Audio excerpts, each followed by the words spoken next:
Spanish Copa del রে ফুটবলের সেমিফাইনালের দ্বিতীয় লেগে অ্যাটলেটিকো মাদ্রিদের মুখোমুখি বার্সেলোনা। প্রথম লেগের ৪-৪ গোলের হাড্ডাহাড্ডি লড়াইয়ের পর দ্বিতীয় লেগেও প্রত্যাশা ছিল লড়াইয়ের।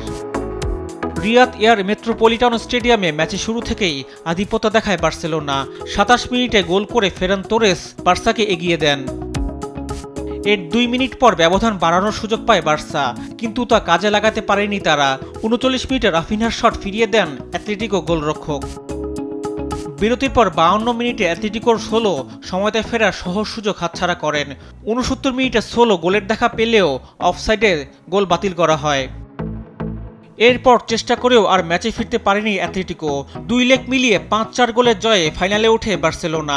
ফাইনালে বার্সেলোনার প্রতিপক্ষ চিরপ্রতিদ্বন্দ্বী রিয়াল মাদ্রিদ। এদিকে ইংলিশ প্রিমিয়ার লিগে লিস্টার সিটিকে ২-০ গোলে হারিয়েছে ম্যানচেস্টার সিটি। ম্যাচের দ্বিতীয় মিনিটে জ্যাক গ্রিলিশ সিটিজেনদের হয়ে প্রায় ১.৫ বছর পর গোল করেন। আর ২৯ মিনিটে ওমর মারমাও সিটিজেনদের ব্যবধান বাড়ান। প্রথমার্ধেই ম্যাচের ফলাফল নির্ধারণ হয়ে যায়। প্রিমিয়ার লিগের আরেক ম্যাচে এভারটনকে ১-০ গোলে হারিয়েছে লিভারপুল। অ্যানফিল্ডের প্রথমার্ধ ছিল গোলশূন্য। বিরতির পর ৫৭ মিনিটে দিয়েগো জোতা অলরেডদের হয়ে জয়সূচক গোলটি করেন। রিফাত আঞ্জুম, দেশ টিভি, স্পোর্টস ডেস্ক।